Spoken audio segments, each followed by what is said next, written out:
seulement, mais travailler pour créer des choses en plat des jeunes. Non, non, non, les dirigeants africains, les dirigeants sont comme ça. Les grandes gueules.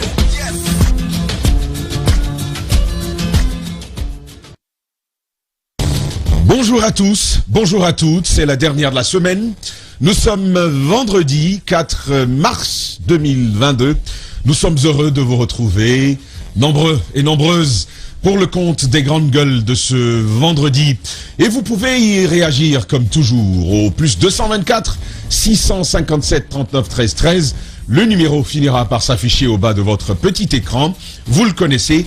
Votre avis pourra être relayé sur nos antennes ou tout simplement pour vous qui êtes sur Twitter, faites-le au hashtag espace GG ou tout simplement sur la page Facebook de l'émission en allant sur Espace TV Guinée, le direct y est, le live. Vous pourrez réagir à ces grandes gueules de ce vendredi.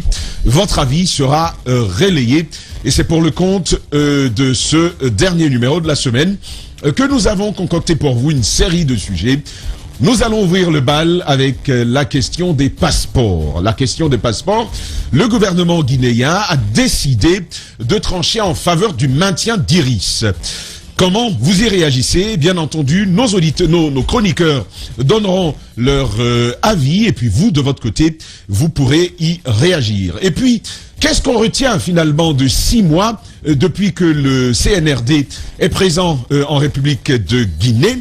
Quels sont les acquis, mais aussi quels sont les tendons d'Achille? Votre avis nous intéressera, bien sûr, vous pouvez réagir.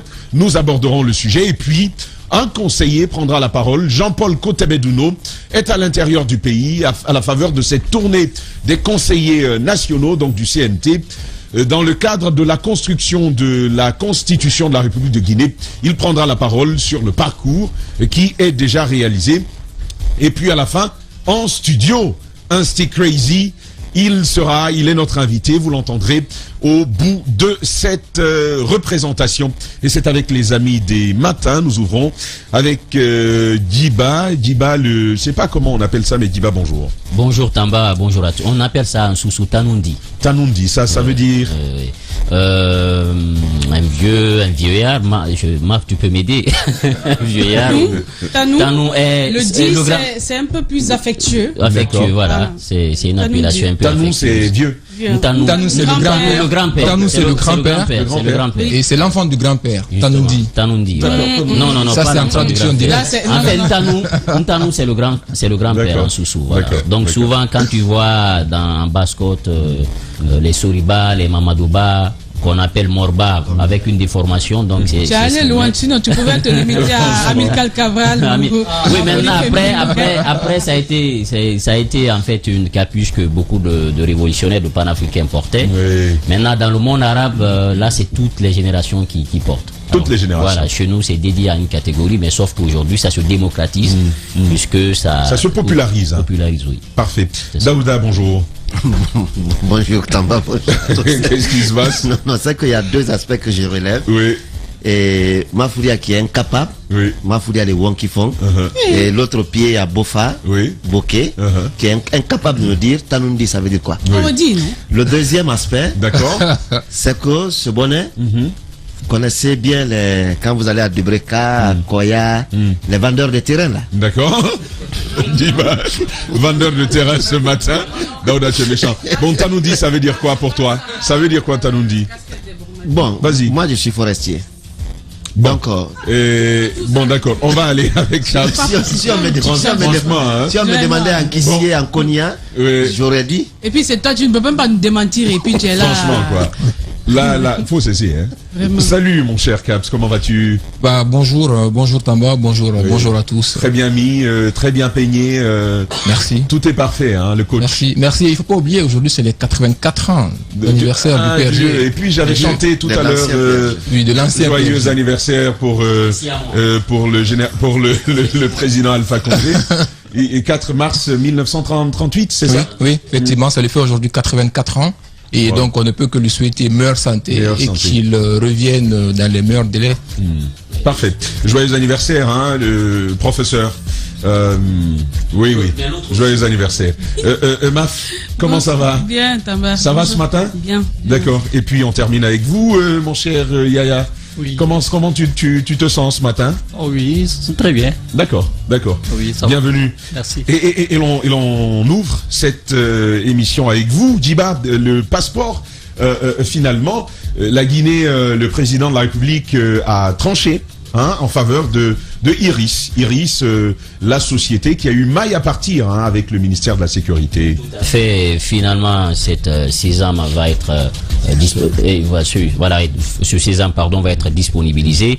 Et donc, oui, on maintient la collaboration avec Iris. Mais sauf que dans le communiqué du porte-parole du gouvernement, il dit on maintient la collaboration, mais sauf que ça va être dans des conditions nouvelles. Alors, dans des conditions nouvelles, est-ce que les propositions qui ont été faites en amont par le ministère de la Sécurité, il faut rappeler que le problème, en fait, le nerf de la guerre, ça ne date pas d'aujourd'hui, c'est comment maintenir la fourniture sans qu'il n'y ait rupture du passeport, sans qu'il n'y ait rupture. Parce que ce livret-là n'est pas conçu en Guinée, c'est conçu en Malaisie. C'est une société qui est implantée un peu partout dans le monde, même au Canada, c'est eux qui s'occupent de la conception des cartes d'identité. Donc leur génie est reconnu, mais sauf qu'en Guinée, il y avait souvent cette rupture et ça s'est fait ressentir sous la transition. Donc il fallait trouver une solution, comment maintenir la cadence sans qu'il y ait rupture, parce que ça a des incidences aujourd'hui sur des Guinéens qui sont ici à Conakry, mais aussi ceux qui sont sur le plan international. Il y a beaucoup de Guinéens qui sont à l'étranger, qui ont des passeports aujourd'hui expirés. Les mouvements sont assez réduits, donc comment trouver une solution? Aujourd'hui, pour ne pas qu'on tombe dans une crise, puisque la demande elle est forte, il y a des étudiants qui doivent rentrer, il y a des cas de maladie, et puis aujourd'hui la Guinée qui commence à s'ouvrir avec les missions diplomatiques et tout, donc la conception des passeports ne devrait pas s'arrêter. Donc au regard de tous ces aspects, on décide aujourd'hui de maintenir la collaboration avec Iris. Maintenant, la question qu'il faille se poser, c'est vrai, il y avait une convention BOT entre l'État guinéen en 2013 et Iris, parce que le tout premier 2013-2014. 2013-2014, parce que le tout premier passeport de Alpha Condé a été conçu par Iris, son passeport biométrique. Voilà, la précision est importante. Donc il a été le premier citoyen guinéen à avoir ce passeport du côté de la Malaisie. Donc c'est après il a vu, puisque ça a été facilité par le ministre Koutoubou à l'époque, qui a quand même une entrée dans le monde arabe, mais aussi certains pays asiatiques. Donc finalement, on se tourne vers Iris. Dans la convention, avant le premier avenant, il était prévu que la société allait faire une production limitative. C'est-à-dire que quand on dit 400 passeports, nous produisons 400 passeports conformément à la convention. Mais puisque tout contrat peut évoluer avec les négociations, donc il y a eu un premier avenant dans lequel cette fois-ci, on faisait sauter ce verrou limitatif. Cette fois-ci, la production peut se faire de façon illimitée en fonction de la demande de la Guinée. Si la Guinée demande 1 million... Ah, ça c'est une précision importante, parce que la commande se passe par l'État guinéen à travers les trésors. Du trésor, les carnets sont acheminés. Là aussi, il y a la demande au ministère de la Sécurité. Tout à fait. Donc, cette fois-ci, avec l'avenant, c'est en fonction de la demande de la Guinée que le partenaire allait fournir les passeports, les livrets. Donc, si nous demandons 1 million de livrets, ils sont à mesure de le faire. C'est la loi qui le dit. Mais sauf que malheureusement, quand on a posé la question à Iris, ils ont dit le problème n'est pas à notre niveau, mais c'est la sous-traitance. Parce qu'il y a un problème de célérité à son niveau. Et puis, la communication n'est pas assez fluide. La sous-traitance avec Louba. C'est Louba qui sous-traite en Guinée. Donc, est-ce que finalement, on va, puisque le porte-parole Ousmane Gawal disait dans sa communication, oui, nous maintenons la collaboration, mais dans des conditions nouvelles, est-ce que Louba va continuer à sous-traiter au compte de Iris, ou tout simplement, en attendant qu'on trouve une solution, on va faire appel à une autre? C'est la question qu'il faut se poser. Maintenant, l'autre condition qu'avait posé le ministère à l'époque. Je précise que le ministre de la Sécurité, le ministre Ousmane Gawal Diallo, qui aurait pris la parole ce matin chez nous, mais qu'ils feront dès le début de la semaine prochaine. Tout à fait, pour plus d'éclairage autour de la question. Et l'autre aspect qu'il faut rappeler, c'est que au-delà de cet avenant, des conditions préalables avaient été posées par le département. Premièrement, c'était par rapport comment on va maintenir la cadence sans qu'il y ait rupture. La proposition qui a été faite, c'était de construire une unité de production en Guinée. Mais le coût... C'est pas donné, c'est pas donné, voilà. C'est en 3 à 4 entreprises qu'ils font dans le monde. Voilà, donc l'énergie, la question énergétique se pose avec acuité. Il y a aussi l'installation d'une telle unité, ça demande beaucoup d'investissement. C'est un investissement, c'est lourd. Donc, pour pallier ce problème, on a dit qu'il fallait prioriser l'avenant dans la convention qui disait oui, on peut commander un passeport, mais il faut qu'il se batte pour maintenir la cadence. Ça, c'était la première condition. Je pense que cette condition va sauter parce que l'avenant garantit cette fois-ci la fourniture.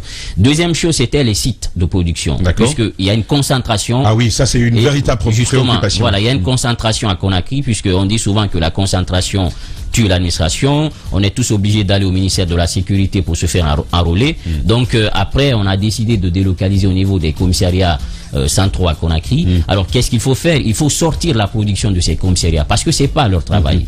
Ils ont d'autres missions à faire et finalement tout le monde est venu se greffer autour de la production des passeports et des cartes d'identité biométrique. Donc il faut trouver une solution. Maintenant, c'est de trouver des sites pour décentraliser la production à Conakry, mais aussi introduire un système un peu léger, une application pour permettre à ceux qui sont à l'intérieur de payer de façon numérique au lieu qu'ils se déplacent pour venir verser l'argent ici, en attendant que les sites aussi soient installés à l'intérieur du pays. Donc c'était l'une des conditions. Et l'autre aussi qu'il faut rappeler, c'est qu'au-delà des unités de production, c'est par rapport au sous-traitant lui-même, Louba. Donc dans les jours à venir, il va y avoir une discussion autour pour voir qu'en est-il, est-ce qu'il va rester ou il va partir, mais pour l'instant il reste. Donc on va donner 3000 passeports pour un début.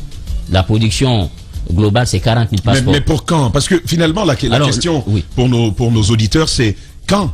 À quand est-ce que le sésame il sera disponible? Alors ce sésame, comme vous le dites, le ministre était parti à Malaise avec le directeur général de la police, Monsieur Koné. Ils étaient allés ensemble. Alors ce dernier devait rentrer avec un lot de passeports. Au départ, on a dit 5000.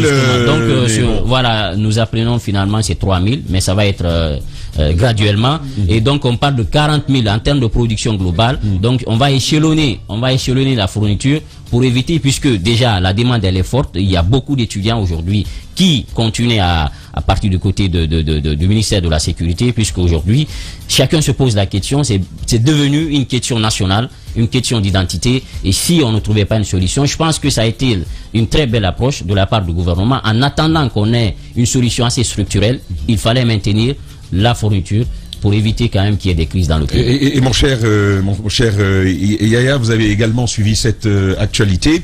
Donc Iris fournira à la Guinée ses passeports jusqu'en 2028. On en parlait ce matin. J'ai envie de dire c'est quand même beaucoup, comment on appelle ça, beaucoup de friandises qui ont été déçues finalement. Oui, parce qu'il y avait beaucoup de machines qui s'étaient mobilisé. Ouais, et puis, moi je pense que l'information essentielle qui est assortie de cette communication hier à l'issue des conseils des ministres, c'est que au terme de la visite du ministre à Malaisie, il a relevé des dysfonctionnements entre la société Iris, mais également avec ses sous-traitants locaux ici. Donc il a parlé de la société Louba. Donc je pense que c'est là qu'il faut pointer du doigt. Il faut identifier.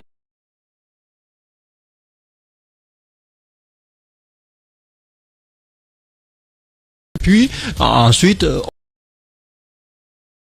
pense que à ce niveau-là, vous ne le dites pas, vous ne le dites pas assez fort, parce que il y a quand même des compatriotes qui ont perdu du travail. Absolument. Il y en a qui ne peuvent pas y accéder. D'autres ne peuvent même pas renouveler leur titre de séjour. Absolument. Et il y en a qui sont même coincés ici, qui n'arrivent plus à repartir. Sans parler de nous autres qui sommes là et qui sommes bloqués sur la question du passeport. Bien sûr. Et puis, de parler, nous, ici au studio, à un moment donné, on croyait que on allait même aller vers une résilience.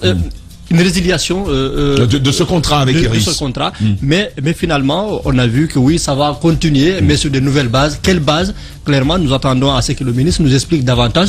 Mais je ne comprends pas une volonté de continuer sans identifier un responsable coupable. Mais pourquoi avoir attendu tout ce temps pour finalement dire on va reprendre, produire dans un premier temps 3000 carnets et 40 000 dans un délai plus lointain. Je ne comprends pas. Plus lointain, Maf, le ministre qui est à Siguiri et qui promet de prendre la parole dès la semaine prochaine. Mais pendant ce temps, il y a quand même un flou qui reste sur le dénouement de la crise. On a besoin d'être situé. Tout le temps que ce problème a perduré, on a quand même eu des explications. Par exemple, le ministre, il était venu dans ce studio avec deux différents passeports. Différents de par du la vert couleur. Clair et du vert sombre. Exactement. Et le problème, à l'écouter à l'époque, c'était lié plutôt à une rupture sur le plan international. Donc, Iris qui n'arrivait pas à obtenir le matériel pour faire ce passeport qu'on avait ces derniers temps, c'est-à-dire le vert foncé. Voilà. Maintenant, est-ce que en allant avec Iris aujourd'hui, l'État guinéen a accepté que Iris utilise le vert clair? Qu'est-ce qui a finalement été retenu? Et en plus, le sérieux d'Iris, ça aussi, ça a été évoqué parce que apparemment, Iris aurait des problèmes non pas parce que il y a un manque lié à ce matériel, mais parce que avec Iris, son collaborateur. Exactement.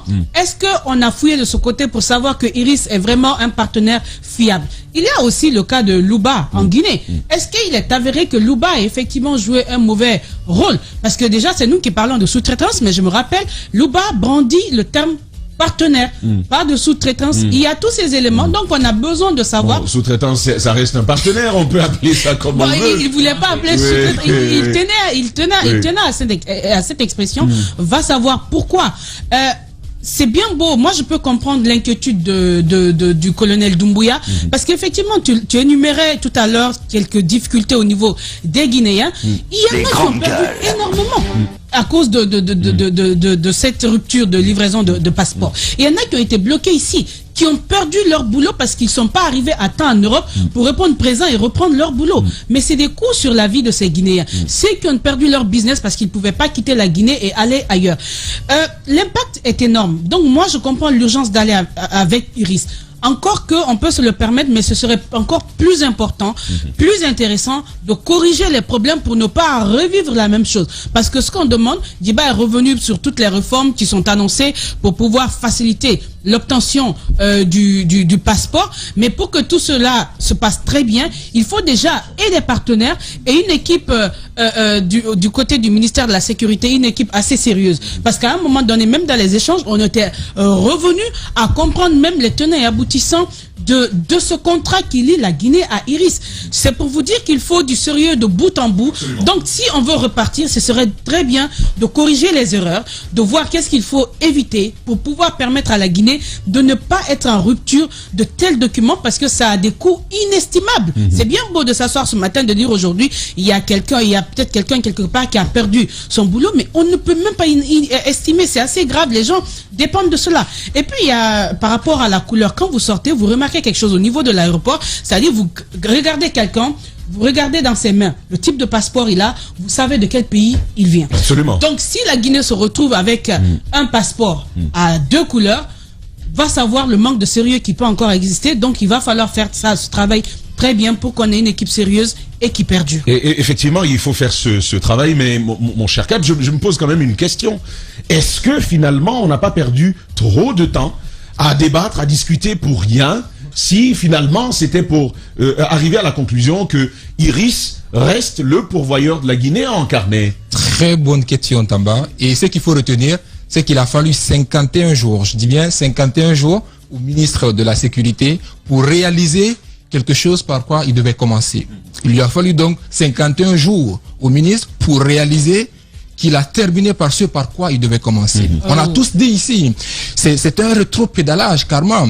On a tous dit ici, le ministre, quand il est passé plusieurs fois. Il nous a énuméré un certain nombre de situations. Mais on a rappelé à monsieur le ministre qu'il fallait voir qu'il y avait une disposition du contrat entre l'État guinéen et Iris qui disait à la décharge du ministre. Oui. À la décharge du ministre, oui. Moi je sais que sa volonté justement, oui. C'est soit d'arrêter ce contrat carrément avec Iris, ou même s'il y a des évolutions, c'est-à-dire qu'on repart avec Iris, mais sur de nouvelles bases.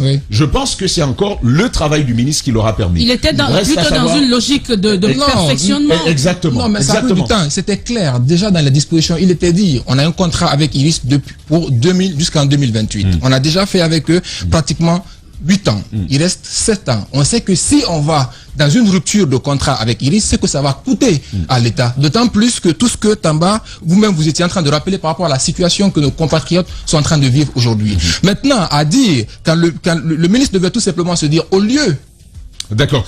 Non, permets-toi aussi, il a bloqué brusque comme ça. Merci Caps. En fait, nous allons entendre un petit témoignage ce matin. C'est un de nos compatriotes qui souffre de l'intérieur de la Guinée, parce que dernièrement, on a plus parlé de nos compatriotes à l'étranger. Vous allez entendre sa situation. C'est une situation d'urgence et il s'appelle Monsieur Issa Mara. Bonjour Monsieur. Les grandes gueules. Voilà, merci de vous prêter à nos questions ce matin. Vous nous avez rencontrés ici à Espace. Vous êtes dans une situation plutôt critique. Parlez-nous-en. Oui. En fait, je suis dans une situation. Je suis bénéficiaire d'une bourse d'études au Cameroun. Et par rapport à cette bourse, il s'agit d'une formation en gestion minière responsable. Donc, j'ai été bénéficiaire, on m'a envoyé les documents qui confirment mon admission et le Centre social d'excellence du Cameroun demande d'envoyer la copie du passeport.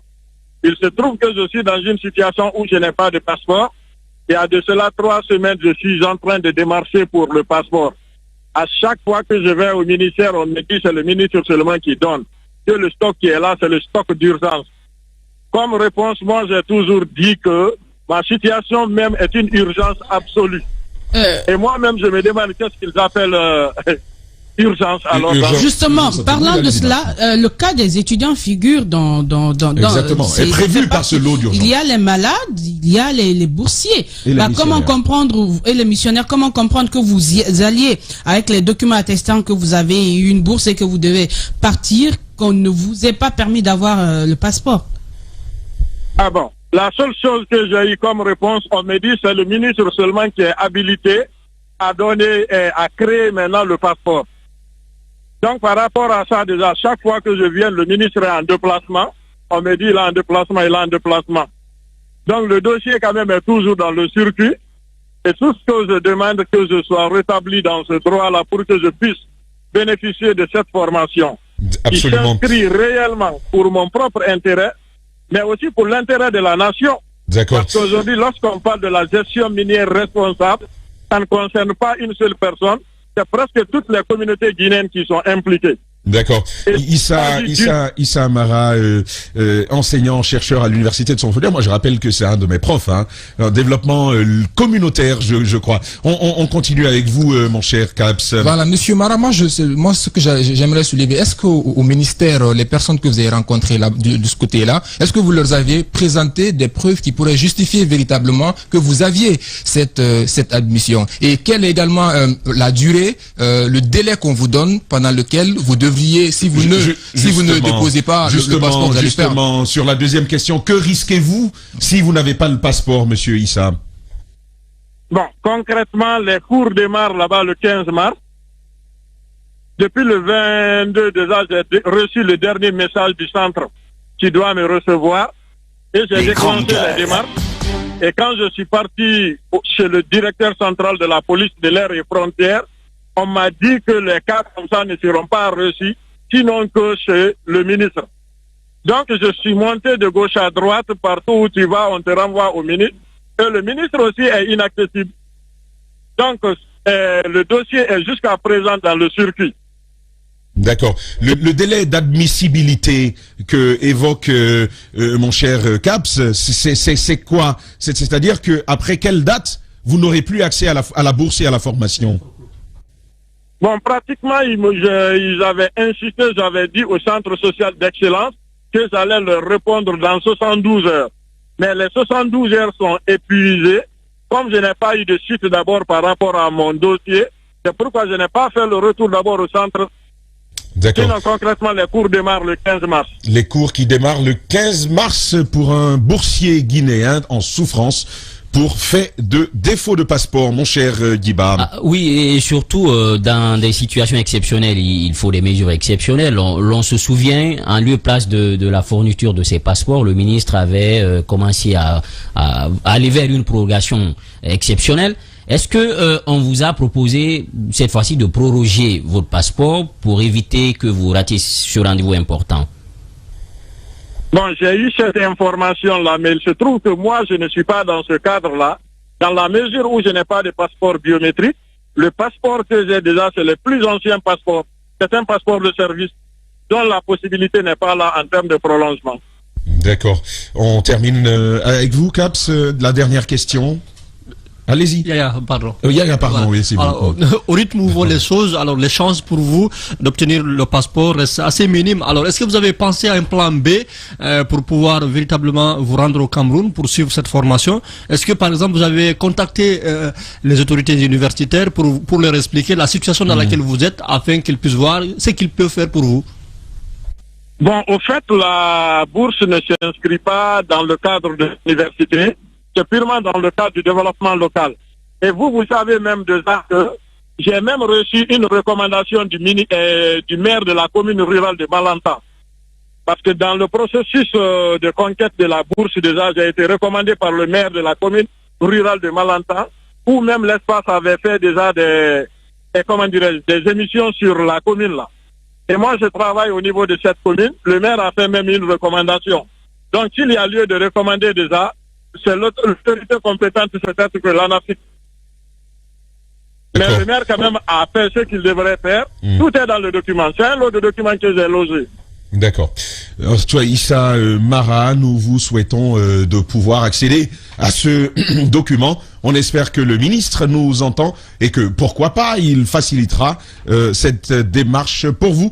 Merci d'être intervenu ce matin sur les grandes gueules et on revient en studio. Ah oui, c'est mon cher Caps qui parlait. Allez-y. Je termine, mais avant, pour placer un mot sur la situation de M. Mara, une situation que vivent beaucoup d'autres compatriotes déjà, il faut déjà que le ministre, c'est vrai qu'il est méfiant en se disant que si on dit situation d'urgence, pratiquement tous les Guinéens sont toujours dans l'urgence. Mais il est important qu'il puisse déléguer. Il ne faut pas que tout soit concentré à son niveau et que l'équipe qui le représente puisse analyser la pertinence des dossiers qui sont présentés pour qu'il puisse traiter les gens cas par cas. Mais au-delà, je finis Daouda. Quand tu dis le ministre ne doit pas être seul, le travail ne doit pas être concentré sur lui seul. Maf dit c'est ce qui s'est fait. Il a une équipe. Ça doit travailler. Il y a une équipe. Et pourquoi M. Issa Mara n'arrive pas à accéder au ministre aujourd'hui? Pourquoi il y a d'autres qui ont pu aller obtenir leur passeport en présentant des dossiers sans passer par le ministre? Alors on peut dire que on a refusé à M. Issa Mara. Les raisons, mais on a trouvé. S'il y a une équipe, on ne peut pas dire que tout doit revenir au ministre quand même. Moi je pense pas qu'il y ait une équipe. C'est pas dans l'optique de défendre, mais ne met pas ainsi. Il y a une équipe. Pour preuve, il y a d'autres Guinéens qui ont obtenu leur passeport. Pourquoi les gens comme M. Mara et comme d'autres, je parlais la dernière fois avec un autre qui également a raté une formation au Canada parce qu'il n'a pas de passeport. D'accord. Alors, il va aller au Canada pour une formation, il n'a pas de passeport. Les gars, je vous redonne la parole tout à l'heure à vous, Caps. Voilà, mais ce qui est vrai, c'est que vous n'avez pas tort tous les deux. Voilà, justement. Le ministre a l'habitude de faciliter ce type de démarche, c'est vrai.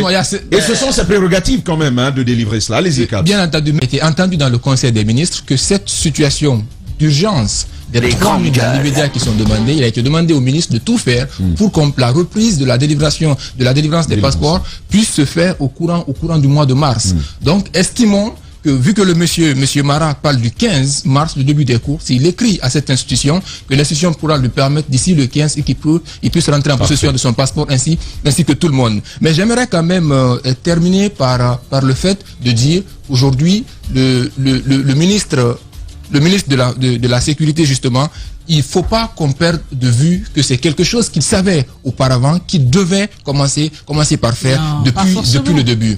Aujourd'hui, il savait, le ministre est passé dans ce studio-là 2 fois de suite, qu'il a dit qu'il aurait entendu qu'il y avait un dysfonctionnement entre Iris et son sous-traitant qui est Loubar. Il le savait déjà. Maintenant, pourquoi il n'a pas commencé par justement permettre que cette fourniture puisse continuer et après chercher à avoir une négociation avec ces gens. Mais il ne faut pas oublier qu'on a un contrat. Il y avait des difficultés, mon cher.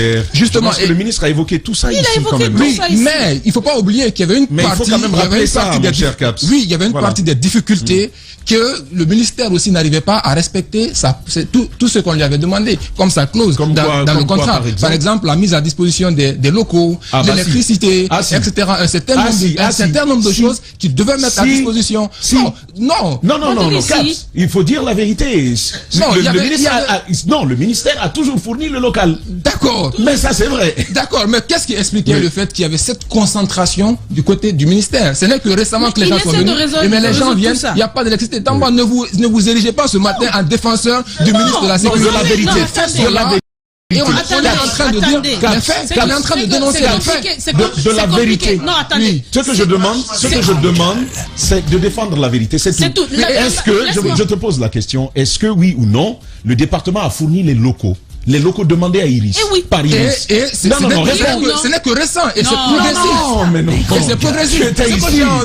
Ce que j'ai envie de rappeler, Tamba, ça ce n'est pas vrai, mon cher. Ce que j'ai envie de rappeler pour terminer donc, ce dysfonctionnement au regard du contrat BOT qui lie l'État guinéen et la société Iris, il faut, même s'il y a dysfonctionnement, il faut accompagner la société Loubar pour qu'au bout des 7 années qui restent, que cette société puisse prendre la main et que la fourniture puisse continuer. C'est comme cela également qu'on crée des champions dans notre pays en termes du volet entrepreneurial. Nul n'est contre cela en tout cas, mais de la décentralisation des points, il faut quand même être honnête. Le département a fourni les locaux. Mais l'électricité, l'électricité. Tu es obligé d'en trouver. Vous n'avez pas dit, mais toi tu as bloqué tout le monde. Vas-y. Je n'ai bloqué personne. Vous me mettez en colère. D'accord. Quand vous voulez tout de suite dire que le ministre fait normalement comme les choses devaient se passer, ça veut dire que tous ceux qui sont dans l'urgence ont accès facilement au ministre, ont accès à l'équipe du ministre, même si le ministre n'est pas là.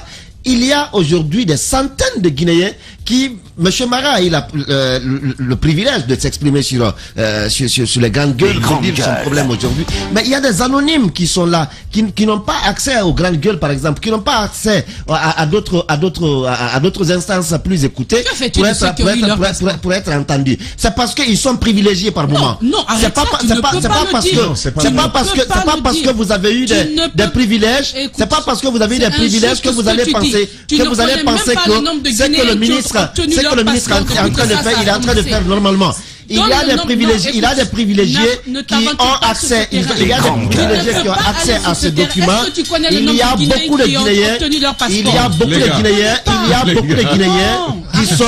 beaucoup de Guinéens qui sont aujourd'hui dans le besoin. Ils sont nombreux qui sont dans le besoin. Ceux qui ont eu, ils sont minimes par rapport à ceux qui demandent. Réforme par rapport à quoi? Réforme par rapport à quoi? Réforme tu travailles dans une équipe autour du ministre pour savoir le nombre. Et toi, tu ne sais pas. Non, mais écoute, on a des cris de cœur des citoyens. On a des cris de cœur des citoyens. Si les choses bougeaient normalement, le nombre, l'énormité des cris de cœur qu'on a aujourd'hui, on l'aurait pas. Il faut reconnaître, il faut de la vérité. Daouda, oui, j'écoute. Tu sais ce que tu fais ce matin là? On appelle ça du populisme. Les grandes gueules se poursuivent. Transition et on revient. Toute la semaine, les GG se mettent à l'heure des hommes et des femmes qui, partis de rien, relèvent le défi et gagnent cette aventure. Retour donc en ce studio et on embraye sur un autre sujet. Guiba, ce ne sera pas possible, désolé. Donc on embraye sur un autre sujet à présent. C'est la tournée des conseillers du Conseil national de la transition, bien entendu. Depuis quelques jours, ils sont à l'intérieur du pays. Et puis on prend la parole ce matin. Bilan de parcours. Quelles sont les principales questions qui sont évoquées? Quelles sont les préoccupations qui sont entendues? Quelles perspectives se dégagent déjà des premières étapes qui ont été franchies? Jean-Paul Kotebedouno va prendre la parole dans un instant. Mon cher Caps, nous suivons tous cette actualité depuis un certain moment. Le CNT est déployé à l'intérieur du pays pour jauger les aspirations des Guinéens par rapport à la prochaine transition. Voilà, justement, c'est aujourd'hui ce qui fait l'actualité. Et déjà, les questions qu'on doit se poser, c'est de savoir sur quoi est-ce que ces consultations portent concrètement comme questions. Quelles sont les questions qui sont posées quand ils vont à la rencontre de nos concitoyens. Aujourd'hui, moi, ce qui m'intéresse là-dedans, j'ai essentiellement retenu 3 grandes questions qu'on pose qui, à mon sens, ne répondraient pas directement à la mission en tant que telle. D'accord. la première question qu'on cherche à se poser quand on rencontre les concitoyens, on leur demande quelles sont vos impressions du déroulement de la transition. La deuxième question qu'on les pose, on leur dit quelles sont vos attentes de la transition. Et la troisième question qu'on les pose, on dit quelles sont vos recommandations.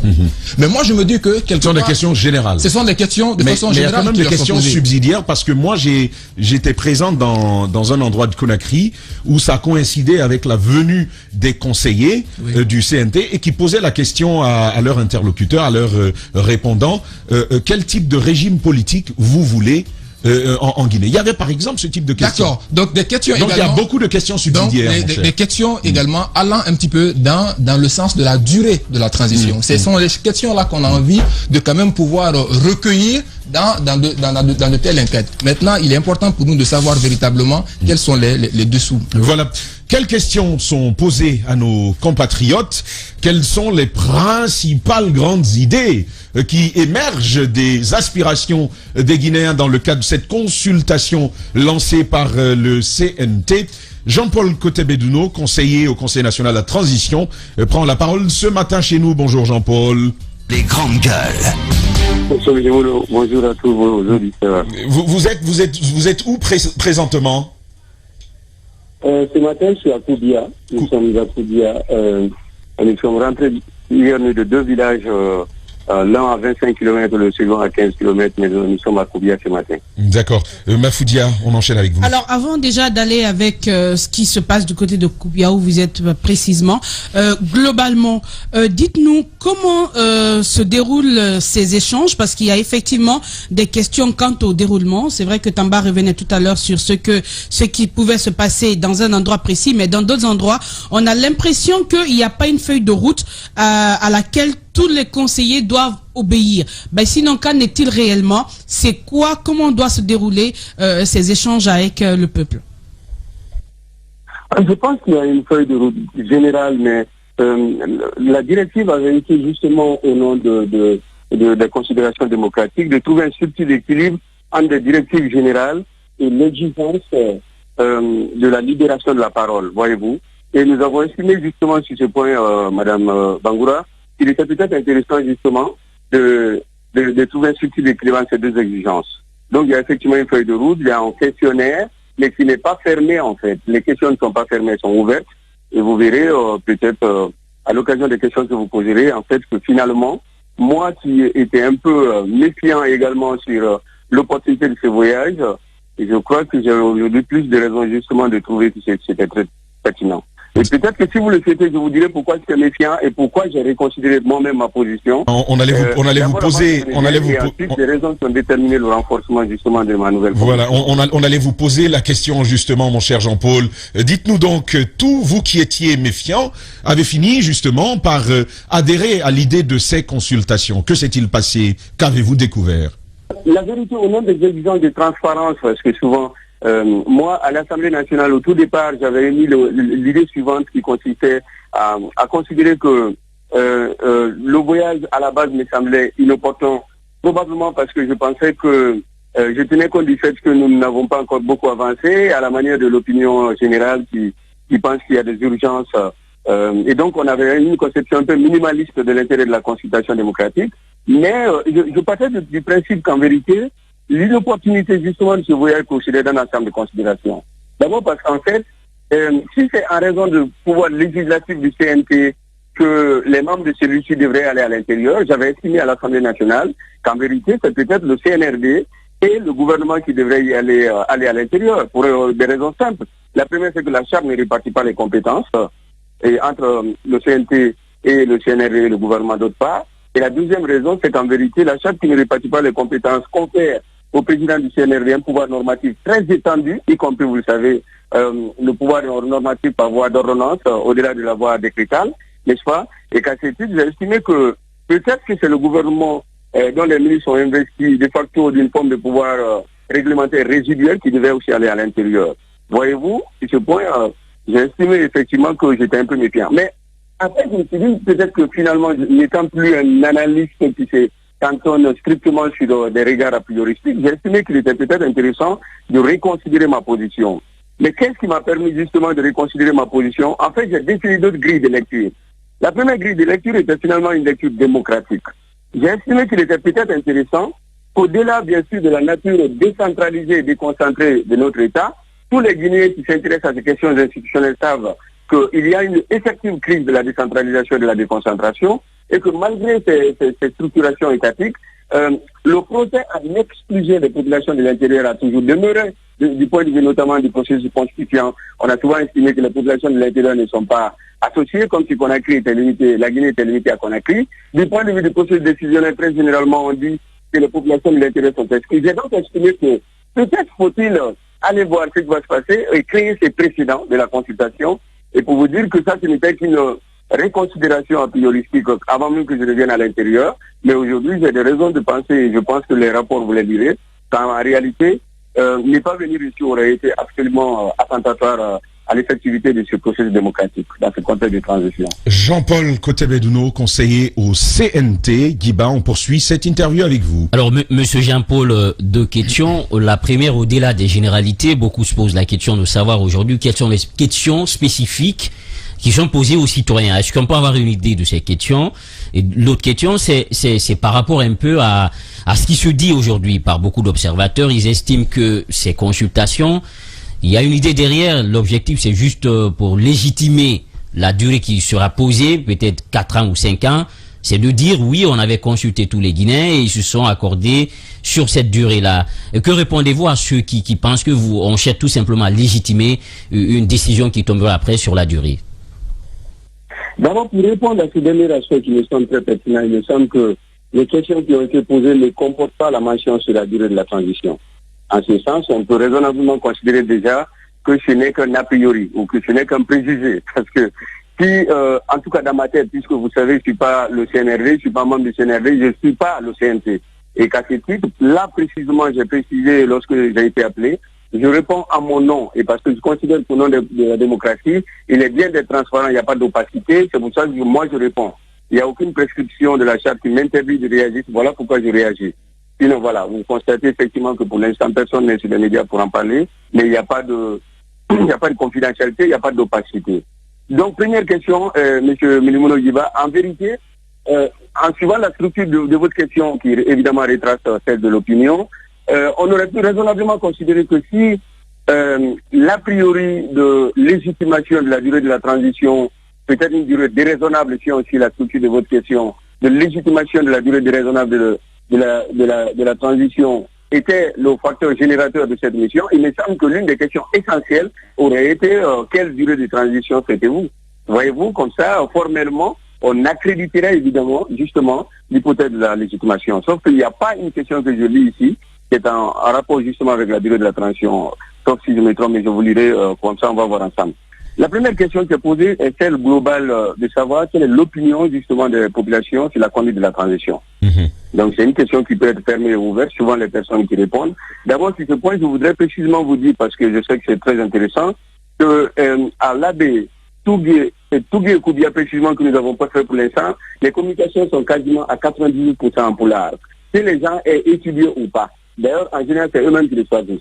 Voyez-vous, seuls les services déconcentrés, décentralisés, les autorités déconcentrées, décentralisées qui viennent d'arriver dans ces territoires mais qui ne comprennent pas encore le poulard, ou quelques personnes qui ne parlent pas le poulard, réagissent généralement en français. Voilà. Donc ça, c'est très important. Maintenant, pour revenir aux questions, je disais que la première question, c'est justement celle de l'opinion, la perception globale des populations sur la conduite de la transition.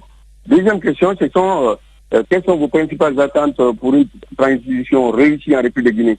En Guinée, pour vous dire la vérité sur ces questions, l'idée qui revient, c'est l'idée de justice, l'idée d'organisation d'élections transparentes, l'idée justement de la réconciliation nationale, qui est aussi d'ailleurs une question spécifique à côté. Vous voyez, l'idée de la moralisation de la vie publique, ainsi de suite. Ce sont des questions, ce sont des aspects qui sont le plus fondamentalement revenus dans les consultations. Troisième question, que pensez-vous entre des relations entre l'administration centrale et les collectivités locales? Cette question a davantage été posée, expliquée à chaque fois en poulard, mais les réponses étaient très pertinentes, notamment les réponses des gens qui ont étudié, qui sont dans les administrations publiques ici.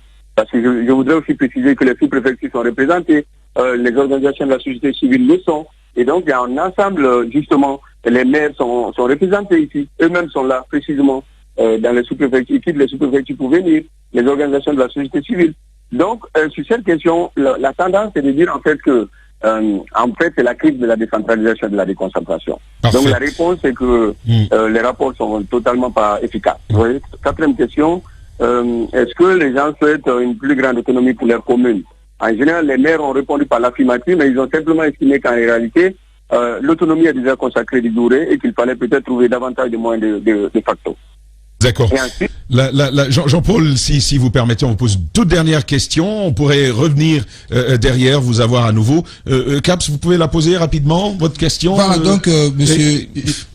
Allez-y. Paul Kotabaduno, donc moi, ce que j'aimerais vous poser comme question, c'est de savoir, dans ce type de consultation, en général, le problème, c'est souvent les répondants, les personnes vers lesquelles on se dirige. Est-ce qu'aujourd'hui, cette consultation cible la véritable population? Est-ce que vous allez vers la population à la base? Ça, c'est ma première question. La deuxième... On va aller sur la première question, mon cher.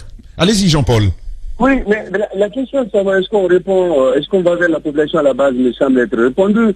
On ne peut pas, déjà, sur la question préalable, on ne peut pas, vous le savez tous, est-ce qu'il ne s'agit pas là d'un référendum où tous les Guinéens qui ont la majorité seraient consultés l'échantillonnage que nous avons fait, je viens de le décliner, me semblait justement avoir déjà répondu à cette question. Premier aspect, c'est vrai que pour l'essentiel, on est limité dans les préfectures, mais quasiment tous les sous-préfets, en tout cas plus de 50% sont représentés. Premier aspect. Deuxièmement, du côté des élus locaux, l'essentiel des maires viennent. Troisièmement, les mouvements de femmes, les organisations de jeunes, les entités représentatives des organisations de la société civile, les organisations représentatives des personnes porteuses d'handicap sont tous représentés, y compris des gens qui ont quitté parfois 75 km pour venir à Koudia et à Toubé. D'accord. Donc, voyez-vous, d'accord. On peut avoir... Jean-Paul, si tu permets... Le procédé résulte sur la consultation de tous les Guinéens, ce qui s'apparenterait de facto à un référendum, où on a une conception raisonnable, ce qui tiendrait compte justement de l'équilibre entre les préfectures et la représentation des autres localités rurales. Parfait. Jean-Paul Kotabaduno, conseiller au CNT, n'allez pas bien loin. On se retrouve juste derrière, c'est seulement dans 10 minutes. Et Jean-Paul, on vous reprendra pour quelques minutes encore pour terminer sur ce parcours que vous avez à l'intérieur du pays. Restez avec nous, continuez de réagir. Vos avis seront pris en compte dans la deuxième partie. Voyager, rencontrer. De la vie de ministre à celle... Retrouvez-nous sur les réseaux sociaux. Radio Espace sur Facebook et Twitter. Radio Espace Guinée. Numéro 1 sur les réseaux sociaux depuis plus de 10 ans.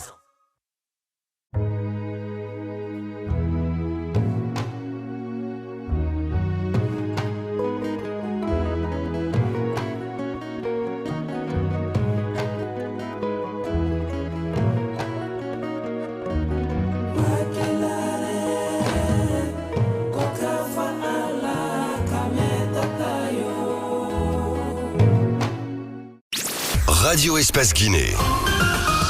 Depuis 15 ans, vous l'avez adopté en terre guinéenne. Radio d'actualité, de divertissement en continu, Radio Espace offre à ses auditeurs de grands rendez-vous d'information qui développent, analysent et décryptent tous les thèmes de l'actualité internationale et nationale et propose une véritable ouverture sur le monde. Pour fêter ses 15 ans en grande pompe, retrouvez-nous très bientôt à Dakar. Radio Espace Sénégal sur 99.9 à Dakar. Très bientôt. Très bientôt. Radio Espace Sénégal. À jamais première.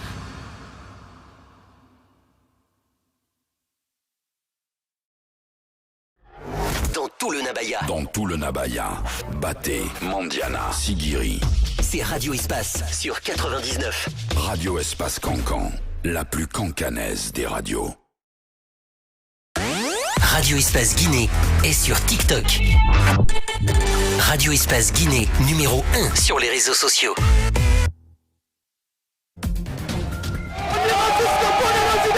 Des réactions à Conakry recueillies par notre partenaire, l'Espace TV.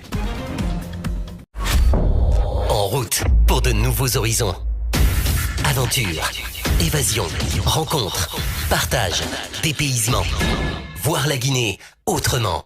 Pour cette rentrée, nous vous proposons des inédits. Bienvenue sur Adafo Média.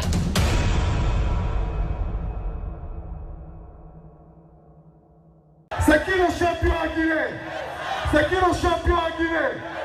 Espace, espace, espace. Espace TV Guinée est sur YouTube. Abonne-toi. Espace Guinée sur YouTube. Espace TV en avance sur les réseaux sociaux. Les talents sûrs ne meurent jamais. Quelles que soient les épreuves, les difficultés, les crises, les circonstances, ils arrivent toujours à se surpasser et restent sous les projecteurs. Avec l'audace, tout devient possible.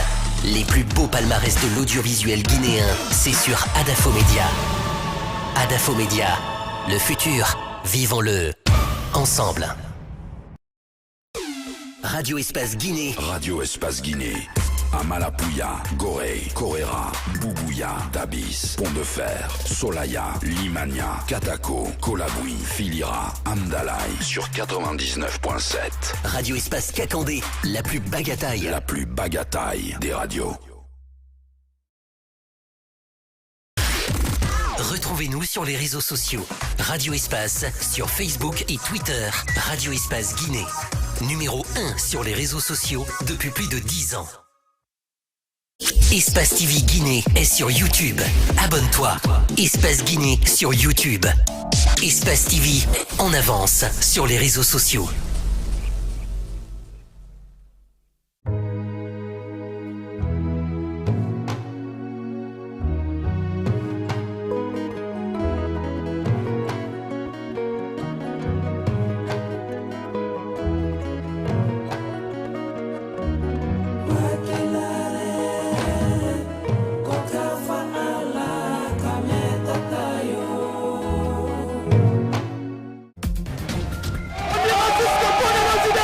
Réaction à Conakry recueillie par notre partenaire d'Espace TV.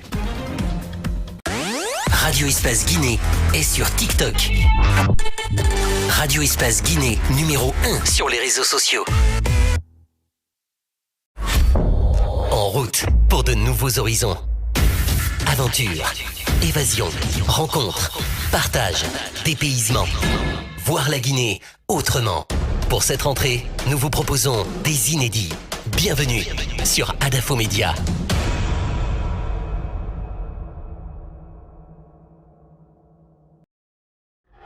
Dans tout le Nabaya. Dans tout le Nabaya. Baté, Mandiana, Sigiri. C'est Radio Espace sur 99. Radio Espace Cancan, la plus cancanaise des radios.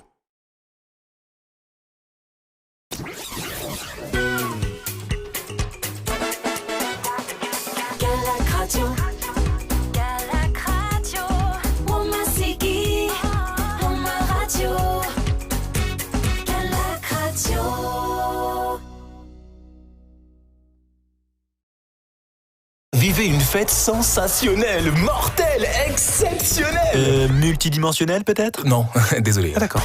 Ce modèle d'annonce, il n'y a que Adafo Média pour le faire. Pour toute information, contactez-nous 628 06 06 60. Adafo Média. Et si vous commenciez maintenant? C'est qui le champion à Guinée? C'est qui le champion à Guinée? Espace, espace, espace, espace, espace.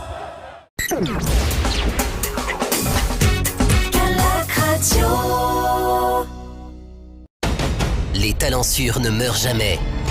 Quelles que soient les épreuves, les difficultés, les crises, les circonstances, ils arrivent toujours à se surpasser et restent sous les projecteurs. Avec l'audace, tout devient possible.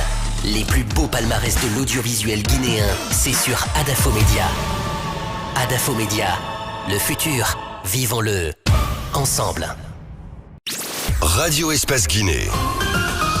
Depuis 15 ans, vous l'avez adopté en terre guinéenne. Radio d'actualité, de divertissement en continu, Radio Espace offre à ses auditeurs de grands rendez-vous d'information qui développent, analysent et décryptent tous les thèmes de l'actualité internationale et nationale et proposent une véritable ouverture sur le monde. Pour fêter ses 15 ans en grande pompe, retrouvez-nous très bientôt à Dakar. Radio Espace Sénégal sur 99.9 à Dakar. Très bientôt. Très bientôt. Radio Espace Sénégal. À jamais première.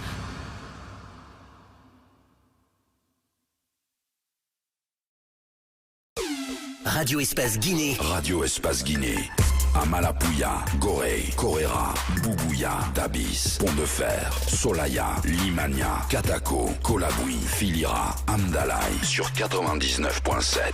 Radio Espace Kakandé, la plus bagataille. La plus bagataille des radios. Retrouvez-nous sur les réseaux sociaux. Radio Espace sur Facebook et Twitter. Radio Espace Guinée. Numéro 1 sur les réseaux sociaux depuis plus de 10 ans. Espace TV Guinée est sur YouTube. Abonne-toi. Espace Guinée sur YouTube. Espace TV en avance sur les réseaux sociaux.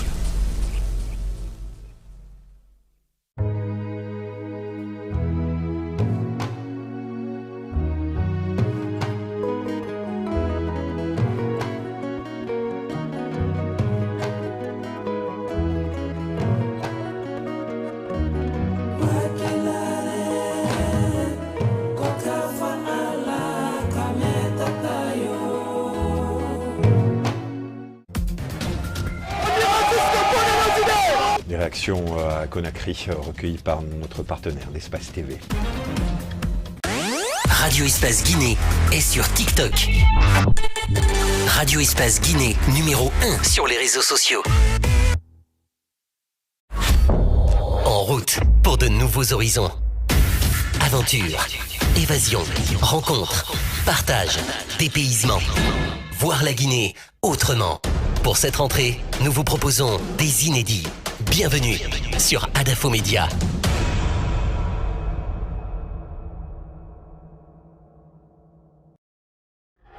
Dans tout le Nabaya. Dans tout le Nabaya. Baté, Mandiana, Sigiri. C'est Radio Espace sur 99. Radio Espace Cancan, la plus cancanaise des radios.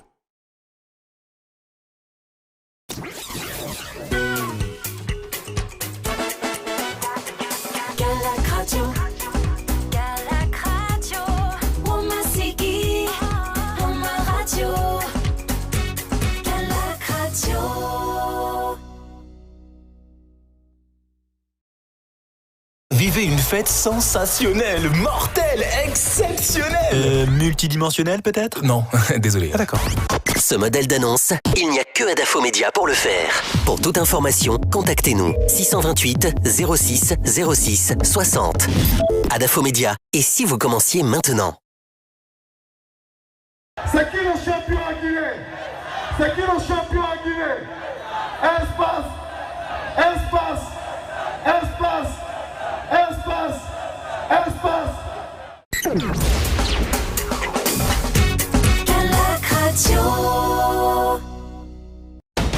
Les talents sûrs ne meurent jamais. Quelles que soient les épreuves, les difficultés, les crises, les circonstances, ils arrivent toujours à se surpasser et restent sous les projecteurs. Avec l'audace, tout devient possible. Les plus beaux palmarès de l'audiovisuel guinéen, c'est sur Adafo Média. Adafo Média, le futur, vivons-le ensemble. Radio Espace Guinée. Depuis 15 ans, vous l'avez adopté en terre guinéenne. Radio d'actualité, de divertissement en continu, Radio Espace offre à ses auditeurs de grands rendez-vous d'information qui développent, analysent et décryptent tous les thèmes de l'actualité internationale et nationale et propose une véritable ouverture sur le monde. Pour fêter ses 15 ans en grande pompe, retrouvez-nous très bientôt à Dakar. Radio Espace Sénégal sur 99.9 à Dakar. Très bientôt. Très bientôt. Radio Espace Sénégal. À jamais première.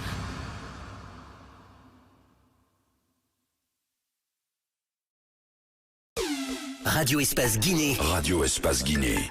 Amalapouya, Gorée, Koréra, Boubouya, Dabis, Pont-de-Fer, Solaya, Limania, Katako, Colabui, Filira, Amdalaï sur 99.7.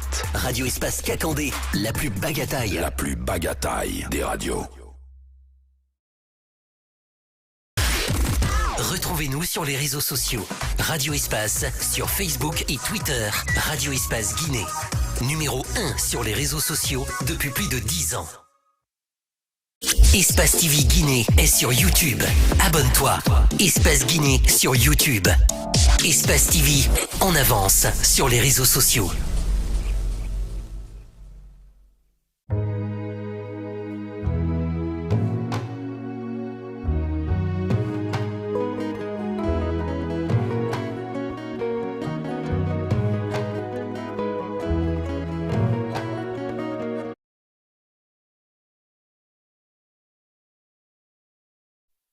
Retour donc dans ce studio. Dans un instant, nous irons avec Jean-Paul Cotebedouno. Nous repartirons plutôt avec lui. Il est conseiller auprès du Conseil national de la transition. Il est à l'intérieur du pays, à Koubia, où avec d'autres conseillers, ils poursuivent les opérations liées aux consultations sur la Constitution à venir.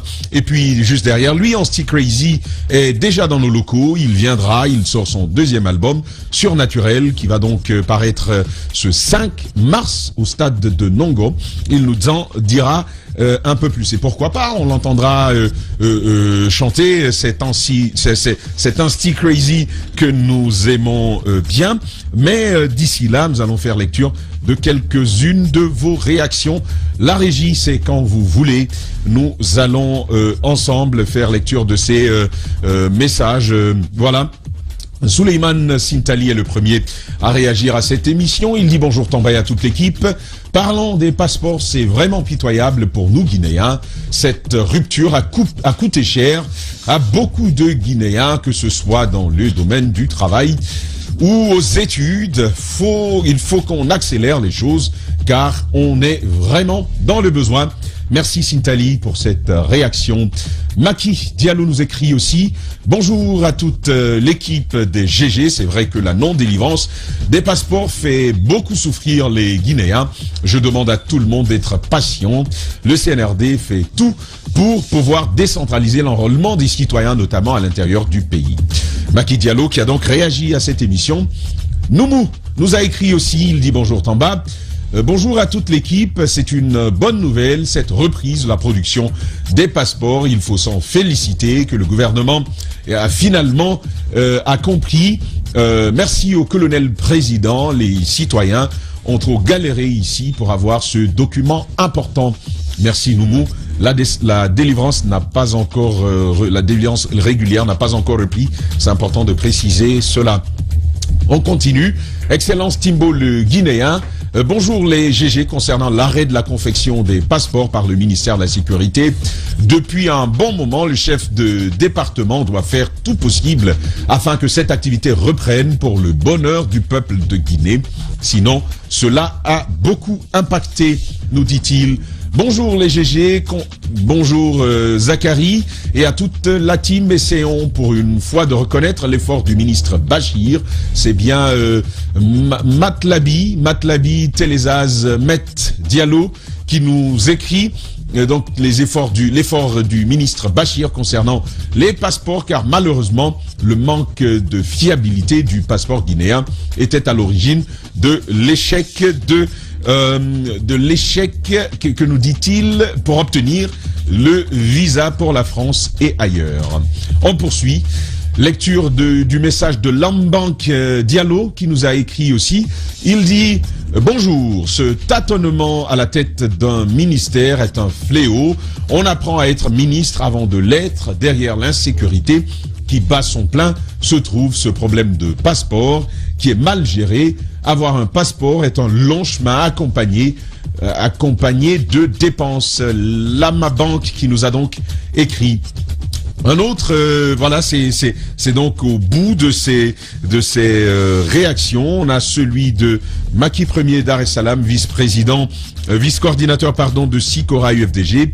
Il dit bonjour les GG, le CNT n'avait pas besoin d'aller à l'intérieur du pays pour identifier nos besoins. Tamba, permettez-moi de dire que Jacques Lewa est un excellent journaliste, le plus professionnel de la boîte. Il incarne l'intégrité et un franc-parler. Maki Premier Dar es Salaam, vice-coordinateur Tsikora, qui nous a écrit. Jean-Paul Cotebedouno est à nouveau en ligne avec vous, mon cher Yaya. On poursuit cette interview. Bonjour à nouveau, monsieur Kouté Bedouno. Alors, j'ai des questions, mais avant, permettez que je place, en tout cas, ce constat. Alors, on vous a vu au tout début des sessions du CNT avec une passe d'armes avec le président du CNT, mais on a aimé parce qu'on disait que voilà quelqu'un sur qui on peut compter pour relever le niveau au niveau du CNT. Mais vous venez de dire tout à l'heure que vous avez reconsidéré votre position. Vous êtes rentré donc dans les rangs. Mais bon, on espère quand même que vous allez continuer. Alors, je pose maintenant mes questions. Alors, la première, est-ce que vous pouvez revenir un peu sur les termes de référence qui ont un peu prévalu avant de démarrer ces consultations? C'est la première. La deuxième, est-ce qu'on n'est pas en train de mettre la charrue avant les bœufs? C'est-à-dire, est-ce que ce travail que vous êtes en train de faire en ce moment ne devrait pas être mené par les assises nationales que le président de la République a annoncé dans son discours du 31 décembre? Merci, monsieur, pour vos différentes questions. D'abord, la première, ce que je considère comme absolument déraisonnable, puisqu'au final, je suis sûr que vous êtes parfaitement convaincu que pour avoir de la conviction, il ne suffit pas d'être publiquement en clash avec une quelconque autorité et que ceci n'est qu'un incident qui arrive de manière exceptionnelle et conjoncturelle. Le deuxième aspect, c'est que je ne vois pas trop comment je pourrais qualifier de raisonnable votre question qui associe justement l'incident à l'idée de la réconsidération de ma position qui porte sur un sujet différent. Donc sur ce point, il me semble que dans la recherche de l'intérêt général, en vous donnant bien sûr le bénéfice du doute, il serait peut-être intéressant que vous et nous tous posions des questions qui permettent justement aux Guinéens d'aller de l'avant dans la sauvegarde de l'intérêt général. Grosso modo, et pour parler de manière concrète, il n'y a absolument pas de lien entre l'idée de reconsidérer ma position qui avait un lien direct avec la mission à l'intérieur et l'incident au CNT. Deuxième aspect, je ne crois pas qu'il faille prendre les armes pour se battre, pour montrer qu'on a de la conviction. Et je pense que sur ce point, le débat est réglé. Maintenant, sur la question qui me semble la plus intéressante au fond, et cette question par laquelle je reconnais justement votre fonction journalistique, il me semble en réalité qu'on peut la comprendre. On peut la comprendre parce qu'on considère en réalité que l'intérêt de la question, c'est de dire que les assises nationales permettront de consulter également les Guinéens sur des questions d'intérêt national. Sur la question, on peut les comprendre. Il me semble qu'il y a un souci conceptuel. Le souci conceptuel, c'est que la question ne prend pas en compte l'idée que les assises nationales, du point de vue de l'esprit justement du président du CNRD, en tout cas tel qu'on a pu le lire au regard des discours qui ont été prononcés, les assises nationales porteraient ou ont vocation à porter pour l'essentiel sur des questions afférentes à la réconciliation nationale et toutes les questions assimilées. Or, là nous sommes à l'intérieur pour toutes les questions afférentes directement ou indirectement aux missions constitutionnelles dévolues notamment au CNT sur le fondement des articles 56 et suivants de la Charte. Voyez-vous, la différence, elle est notable en fait. On pourrait donc considérer... Mais les assises aussi peuvent se prononcer justement sur la question, sur les questions constitutionnelles. C'est pas une question dévolue exclusivement au CNT. Non, je dis simplement que du point de vue de l'ampleur des questions, celles qui sont dévolues au CNT sont l'essentiel des questions qui ont été pour l'instant posées effectivement comment on appelle aux populations à l'intérieur. Évidemment il y a des questions générales sur la conduite de la transition. N'oublions pas, et sur ce point je sais que vous n'êtes pas juriste, c'est pourquoi vous insistez, que le CNRD et le CNT, même dans un État organisé en période de fonctionnement régulier des institutions, entretiennent des relations de collaboration fonctionnelle, monsieur, dans l'exercice de leurs fonctions constitutionnelles. Parfait. Jean-Paul Kotebedouno, conseiller au CNT. Mafoudia, on enchaîne avec vous. Alors, vous êtes à l'intérieur du pays. Il y a d'autres équipes qui sont déployées ici à Conakry. Vous allez tous les écouter, cette population guinéenne.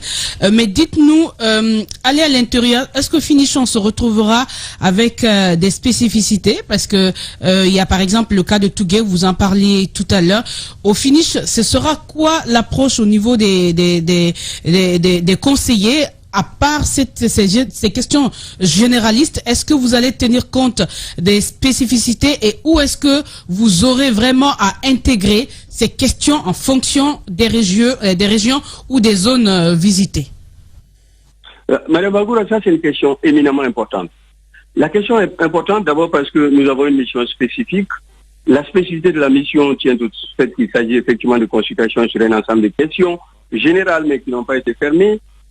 La deuxième, donc, vous voyez-vous, sur ce point, pour des raisons de cohérence, nous consultons des populations d'abord du point de vue de l'objet, n'est-ce pas, des thèmes de référence qui nous ont été donnés sur des questions spécifiques, sans bien sûr fermer, parce que nous avons trouvé un équilibre, comme je vous l'ai dit, ex-ante. Il y avait un équilibre entre justement des directives générales en termes de questions et la volonté de donner justement aux populations le droit de parler et de dire ce qu'elles pensent globalement.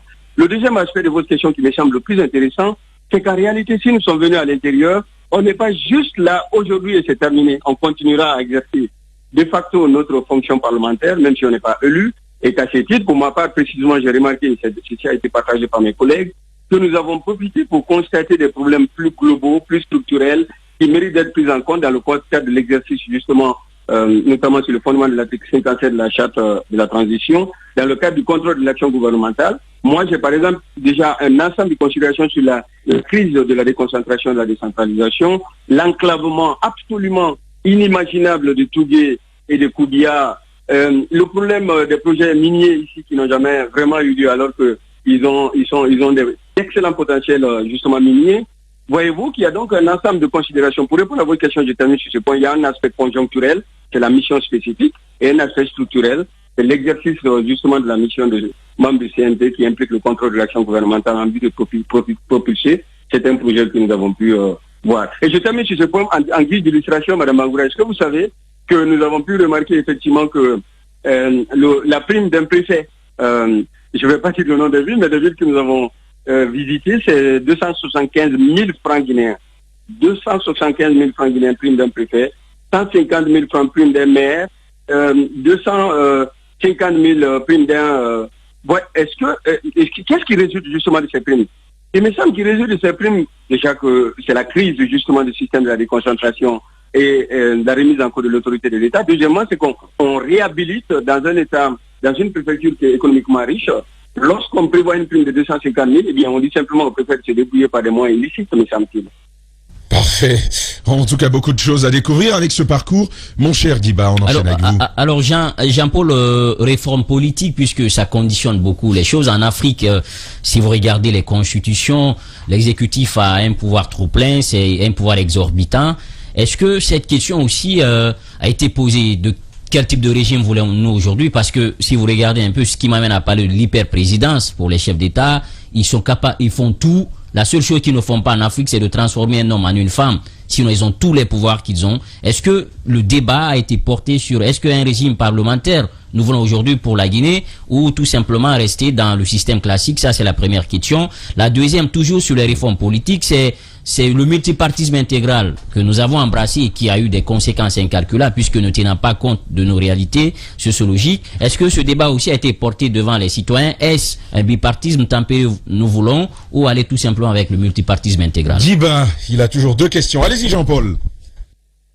Excellente question d'abord parce qu'elle figure justement sur les fiches que nous avons reçues et qui servaient d'éléments de consultation de base, notamment sur la nature du régime politique. Sur cet aspect, il me semble d'abord intéressant, justement avant d'introduire le propos, de vous présenter un peu la méthodologie qui a été suivie. Nous avons estimé que les populations comprennent totalement mieux leur langue et comme je vous l'ai dit, 95% des gens ont parlé, à supposer même qu'ils aient été de grands académiciens, de hauts cadres, ils ont préféré parler en poulard.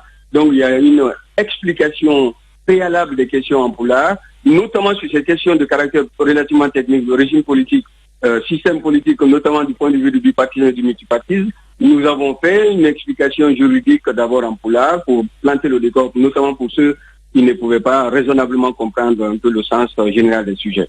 Maintenant, pour revenir au fond, effectivement, en général, les tendances qui ont résulté justement de ces consultations pour l'instant, notamment sur la question du régime politique, c'est le renoncement à l'hyper-président. Parce que nous avons estimé effectivement, et vous le savez, que de 58 ans aujourd'hui, même depuis 1990, cette période qui a été considérée comme consacrant la transition démocratique, nous savons que le président de la République a été considéré comme un personnage in fine hégémonique, d'abord parce que de jure, il a des pouvoirs plus importants dans ses rapports avec l'Assemblée qui peut dissoudre, dans ses rapports avec le judiciaire dont on sait, vous le savez, il nomme l'essentiel des membres qui se sentent sociologiquement redevables de celui-ci. Bref, nous avons estimé que de jure, il y a un petit déséquilibre à son profit.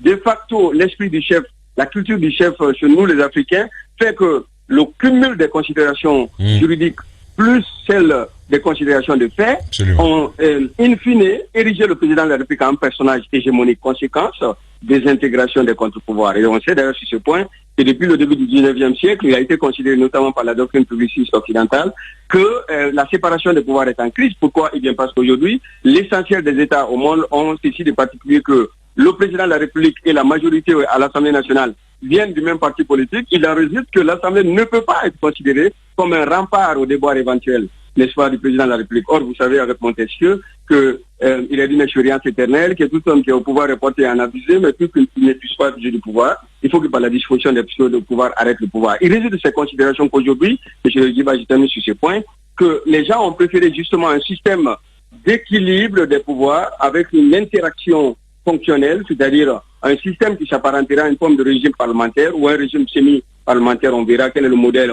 On n'est pas obligé d'utiliser une terminologie occidentale, mais les gens ont plutôt été favorables à un système d'équilibre des pouvoirs avec des moyens d'influence réciproques. Donc, pour ma part, précisément, l'une de mes préoccupations au CNT, ce sera justement de rationaliser le pouvoir de nomination du président de la République.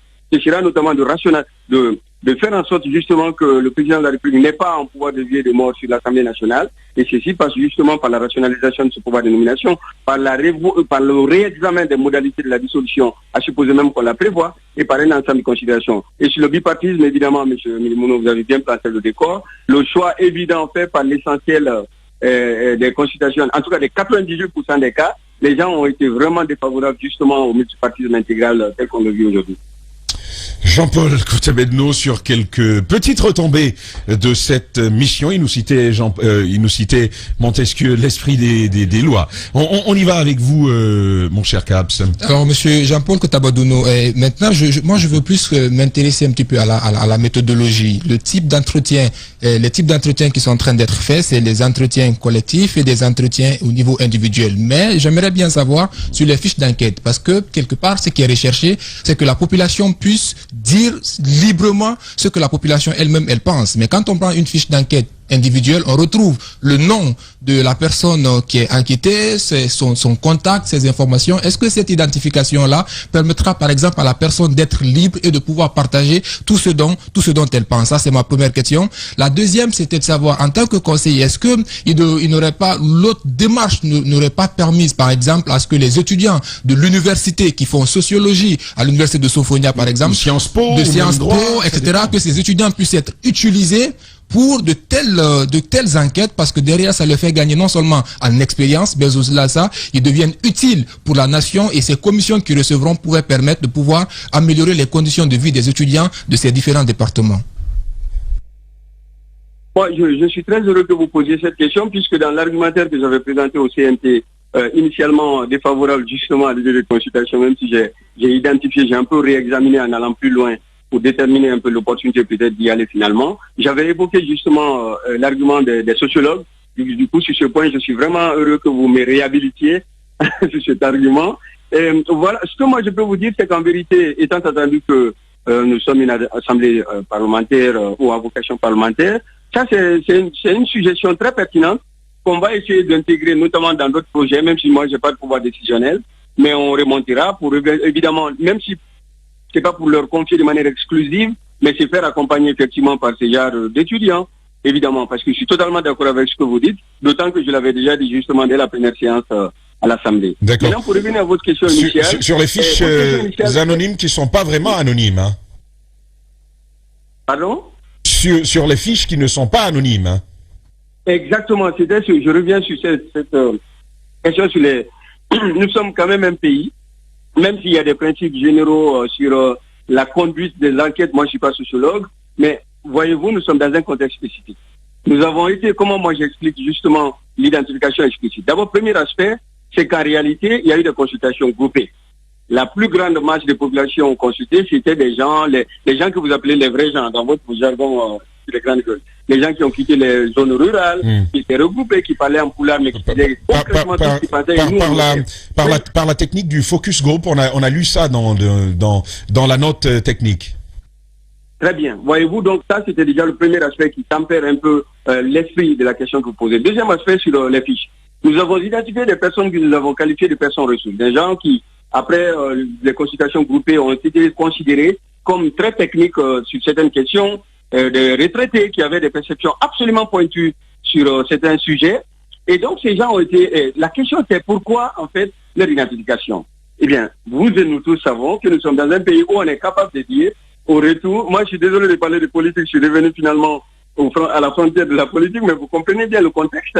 Imaginez qu'on revienne à Conakry avec des fiches qui n'auraient pas d'identification, pas de mail, pas de nom, rien. je pense qu'il y a au minimum beaucoup de Guinéens qui auraient pu dire que c'est le CNRD même qui a constitué une équipe pour répondre aux questions au hasard et parler au nom de la population. Voilà pourquoi nous avons estimé qu'il fallait trouver un subtil équilibre entre ces deux impératifs. Premièrement, l'impératif de confidentialité qui ne me semble pas en harmonie en l'espèce avec des exigences démocratiques de liberté d'expression des citoyens. Deuxièmement, des impératifs de crédibilité qui, vous le savez, nous rassurent tous au-delà justement d'être en harmonie avec les impératifs de transparence inhérents au fonctionnement démocratique des institutions étatiques. Jean-Paul Kotebedouno, merci Jean-Paul d'avoir pris la parole chez nous ce matin et merci pour cet éclairage. Les grandes gueules se poursuivent et dans un instant, Ansti Crazy sera des nôtres.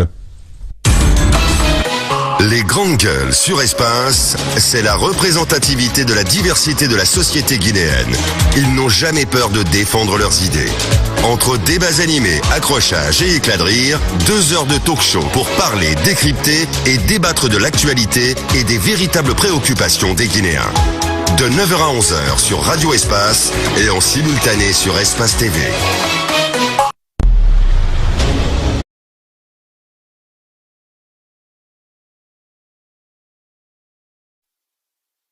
Tour virage de cette émission, il était prévu justement que nous abordions les 6 premiers mois de la transition qui n'a même pas encore commencé. Je sais même pas comment on appelle les 6 premiers mois là.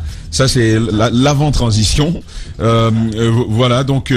Mais bon, c'est forcément chose remise. Semaine prochaine, pourquoi pas, nous reviendrons sur le bilan des 6 premiers mois que nous avons avec le CNRD pour savoir ce qui a bien pu marcher. Vous aussi d'ailleurs, ce que vous pensez de ce qui n'a pas pu marcher. Mais d'ici là, on est avec Ansti Crazy qui nous fait l'honneur de nous visiter ce matin. Bonjour Ansti. Bonjour. Que nous vaut l'honneur de ta visite? Je commence la question comme ça. On dit en Côte d'Ivoire, c'est quoi les nouvelles du pays? Voilà, et encore bonjour à tous les auditeurs. Voilà. Il y a mon album qui arrive, le nouvel album Surnaturel. On est là et pour parler un peu de tout ça, informer tous les auditeurs des GG. Et il y a quelqu'un à côté de toi qui sourit. Je pense qu'il est plus fan de toi que moi. Non mais franchement moi j'avoue déjà même le nom de l'album m'évoque Surnaturel, mais ce que j'ai envie de poser... mais avant Surnaturel, je souhaitais lui expliquer ça, Ansti.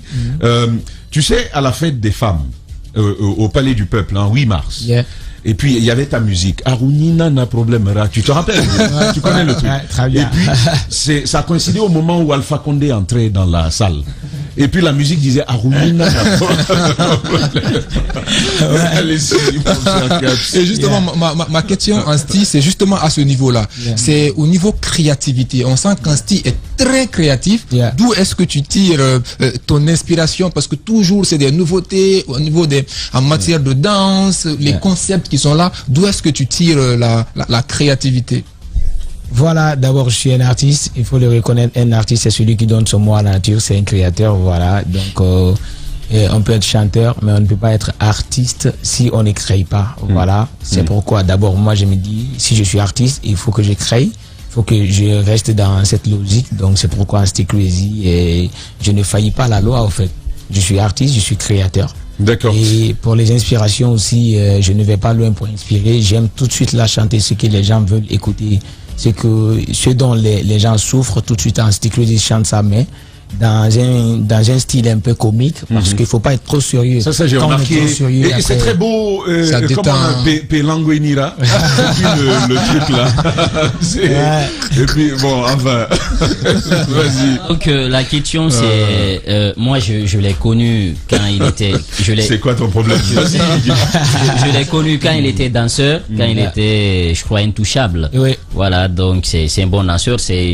D'ailleurs dans ses clips, ça, il continue toujours. Je le voyais au Palais du Peuple dans les années 2008-7, voilà, avec son groupe.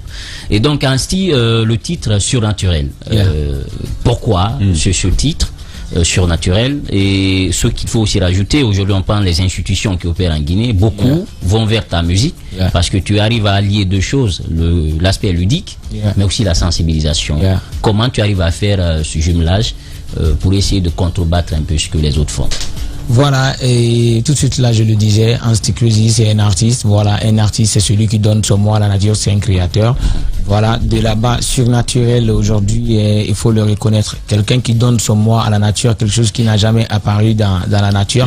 Moi je suis un peu dans ce sens, ça devient surnaturel parce que c'est pas l'œuvre de la nature, mais surtout l'œuvre d'un artiste. Ça devient surnaturel parce que c'est un artiste qui donne son mot à la nature. C'est pourquoi surnaturel. Je demande si c'est de la métaphysique, parce que surnaturel, c'est quand même... Non, ben c'est un album, bon, c'est pourquoi je vous ai dit, dans un sens clair, Anstiklusi, je chante mes morceaux, j'essaie de donner quelque chose qui n'a jamais apparu, que personne d'autre n'a chanté. C'est un peu ça, c'est pourquoi je dis surnaturel. C'est génie, comme le dit les Ivoiriens. Les œuvres qui sont dans cet album, c'est pas les œuvres de la nature, c'est quelque chose qui... Parlant de vos créations en style, moi j'aime bien, il y a beaucoup d'innovation et ça fait danser. Merci beaucoup. Ben justement, quand on prend les artistes qui nous viennent d'ailleurs, on les danse facilement, on a l'impression qu'il y a un qui chante au Congo et puis c'est en Guinée, ici on danse. Il y a des concepts que vous créez, c'est tellement bon, on se dit mais attends, pourquoi un style n'est pas là-bas comme les autres sont ici? Comment vous-même vous l'expliquez? Ouais, moi je crois que ça c'est une question d'entourage. Il faut se faire entourer, pas seulement dans ton pays, mais aussi ailleurs. Il faut avoir des carnets d'adresses. Voilà, on n'a pas... Aujourd'hui, les artistes guinéens, on aime trop rester en Guinée parce que, d'abord, ce qu'on gagne ici en Guinée, ça ne te permet pas de satisfaire même ton équipe qui est derrière toi. À plus forte raison, sortir ici, aller se faire une équipe ailleurs. Voilà, il faut avoir des tourneurs, il faut avoir des grandes personnalités de la culture africaine. Voilà, et ce sont eux qui peuvent te mettre dans des festivals, tout. Mais en Guinée, par contre, on nous fait venir des stars ici. Après, il n'y a personne pour exporter la culture guinéenne ailleurs. C'est ce qui nous fatigue beaucoup. C'est pas parce que les artistes guinéens n'ont pas de talent ou bien parce qu'ils peuvent pas le faire. Ils peuvent le faire.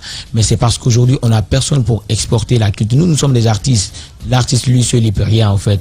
L'art seul ne suffit pas. Il faut des gens autour de nous. Il faut des bons carnets d'adresse. Il faut un bon manager. Il faut un bon tourneur. Il faut vraiment des gens à l'externe. Mais ici en Guinée, on est là, on n'a personne à l'externe pour nous faire tourner, c'est ça le problème. Parfait. En tout cas, toi, tu es exportable, hein, tu es très exportable. Merci beaucoup. Allez-y, Daouda. C'est vrai que parfois qu'on dise que les artistes guinéens, la plupart chantent en langue nationale, voilà pourquoi ça s'exporte pas. Mais c'est pas tous les Guinéens qui comprennent l'Ingala, mais on danse les musiques congolaises. Donc, ça, c'est pas vrai, ce n'est pas un argument qui peut passer à ce niveau. Alors, votre album, Surnaturel, fait de combien de titres? Et combien de temps vous avez pris pour réaliser chaque titre, mais aussi le tournage des clips? Voilà, d'abord l'album Surnaturel est composé de 20 titres, 15 titres officiels et 5 titres trucs bonus trucs. Voilà, et cet album, depuis 2017, on a sorti le premier album Dance No Limit. Et depuis 2018, on a commencé à forger ce deuxième album. On voulait sortir ce deuxième album en 2020-2021.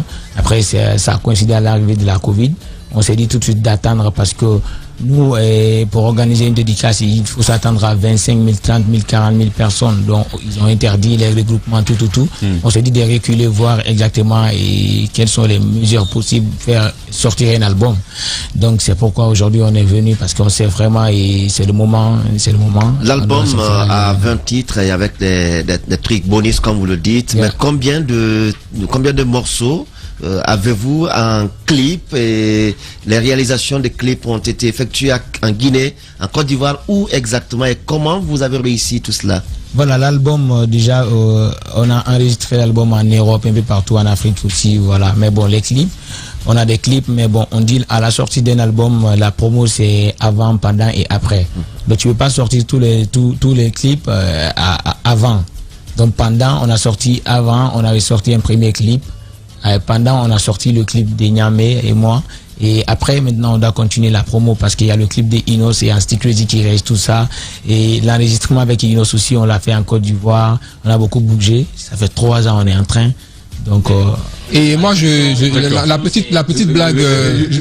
Avant la blague, je veux avoir plus de précision sur le concert parce que finalement, c'est ça l'objet. Le concert, c'est bien demain. Non, c'est le 6 mars. Ah, c'est dimanche. Donc dimanche. Ouais. Donc le 6 mars. Yeah. Et oui, donnez-nous les détails.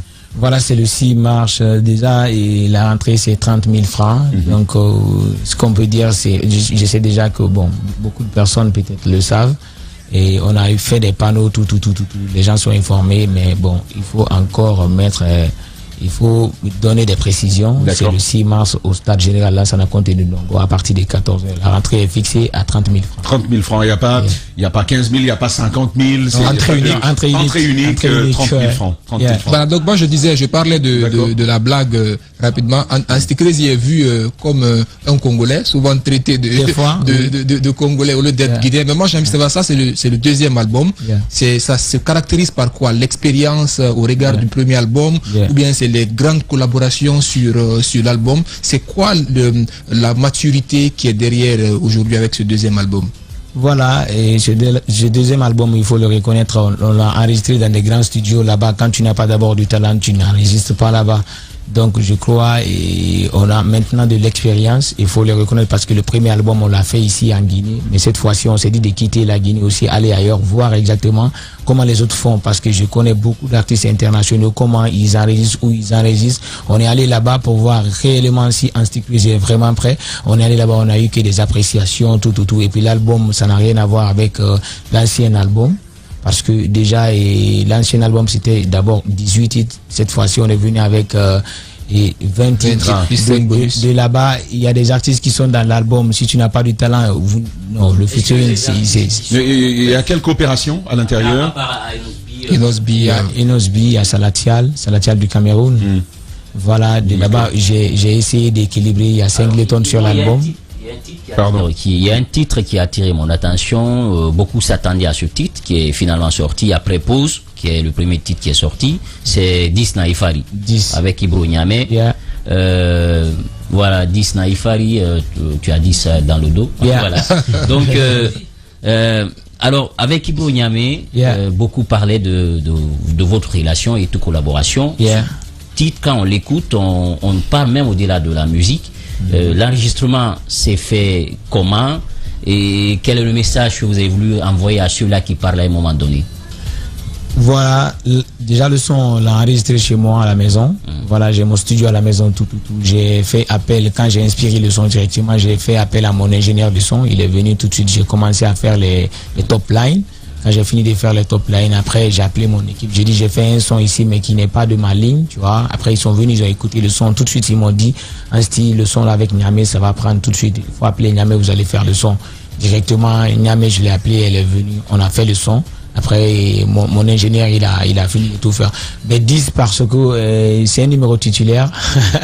Voilà, c'est pourquoi on a donné le titre 10. Mais on veut dire à toutes ces personnes que, parce que c'est déjà chanté, je l'ai déjà dit dans la chanson, l'amour sincère, c'est pas sur les réseaux, c'est entre deux personnes, vous voyez. C'est ce qu'on veut dire ici. Il faut leur dire ça. Hein. Voilà, c'est un peu ça. Il faut pas leur dire ça. Le plus souvent, ceux qui viennent sur l'internet. Affiche mon image. Voilà, c'est un peu ça. C'est pas de l'amour sincère. Tu vas trouver des gens sur les réseaux, ils sont vraiment d'accord, ils font des belles photos, ils voyagent ensemble, mais après, c'est pas ça à l'interne. Mais est-ce que véritablement, il y a 10 na Niamé Fari? Non, véritablement, 10 na Fari. On va revenir à vous tout à l'heure, mais c'est important pour ceux qui nous écoutent, témoignage à l'appui que le directeur, vous avez certainement suivi si vous nous écoutez, que le directeur général, l'ancien directeur général de la SEG aurait proposé 3 milliards de francs guinéens pour obtenir sa libération. Et ben après recoupement d'informations, il n'en est rien.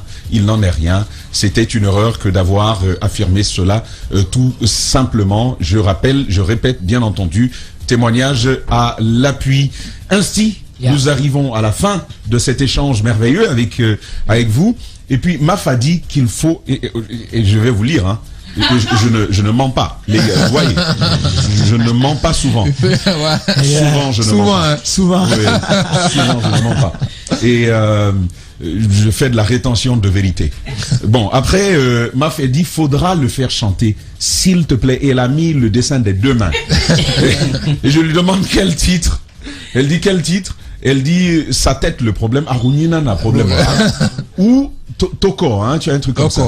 Toko. Voilà. Donc c'est à toi de choisir, mon cher Asti. On va terminer avec Tu voulais dire quelque chose, Yaya qui... Oui, vas-y. Je n'ai pas dit un mot. D'accord, vas-y. Mais ça arrive souvent en studio. Vas-y. Alors, j'ai eu le privilège d'assister à un de tes concerts à Dakar, au stade d'Iba Mar Diop. Alors, j'étais avec un Sénégalais ce jour-là, il m'a dit, ce garçon a de l'avenir. C'est ce qui se confirme, apparemment. Merci. Alors, félicitations. Alors, je voudrais savoir aujourd'hui, quel est l'état de ta présence digitale, c'est-à-dire à travers YouTube et sur les réseaux. Et quelle est la politique que tu mènes pour exister, parce que c'est ça aussi le combat aujourd'hui. Oui, ça c'est une très belle question. Je suis même avec mon distributeur, je marche avec lui, il est venu de l'Italie. Je suis même avec lui ici et je travaille avec lui parce qu'il faut le reconnaître. Le talent seul ne suffit pas. Après, il faut se faire entourer par les bonnes personnes. Je suis avec lui et il est mieux placé pour parler de tout ça parce que moi, je suis artiste, tout ça. Mais en tout cas, on est en bon train. Très bien. Parfait. Tout se passe bien. Et donc, on revient avec vous. Vous allez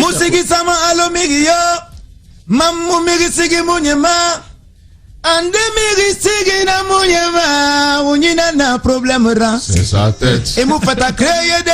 C'est sa tête. Et vous n'y n'a problème ra. C'est sa tête. Et mou fata créer de ouais. C'est sa tête. Et vous n'y n'a problème ra. Bravo. Ainsi, il faut savoir que nous t'aimons. En tout cas, merci, moi, je suis un féru. Dès que tu places une vidéo, YouTube me dit, il a posté encore, et puis moi, je fuis là-bas. Je ne suis pas Lionel Messi, mais dans la musique, je suis indice. Malgré les bas, je suis indice, je les indice. Je fais danser l'Afrique entière, maman Afrique reconnaît en tout cas. Je fais danser le monde entier, les États-Unis reconnaissent en tout cas. Depuis combien d'années on ne fait que chanter pour vous donner la joie, animer la galerie avec nos conneries. Et si on est fatigué, on se repose. On se repose. Merci. Et donc ça va être dimanche 6 mars, bien sûr, au stade général Lansana Conté de Nongo. Il vous y attend dès 14h. Le ticket d'entrée est à 30 000 francs. Merci les gars, merci Mafoudia, à toi aussi. Merci mon cher Dramé, merci à la télé, Poutine, merci Pape. Mais merci quand même à chacun d'avoir été des nôtres pendant cette semaine. Lundi, ce sera Lamine aux commandes dès 9h. Merci de votre grande fidélité.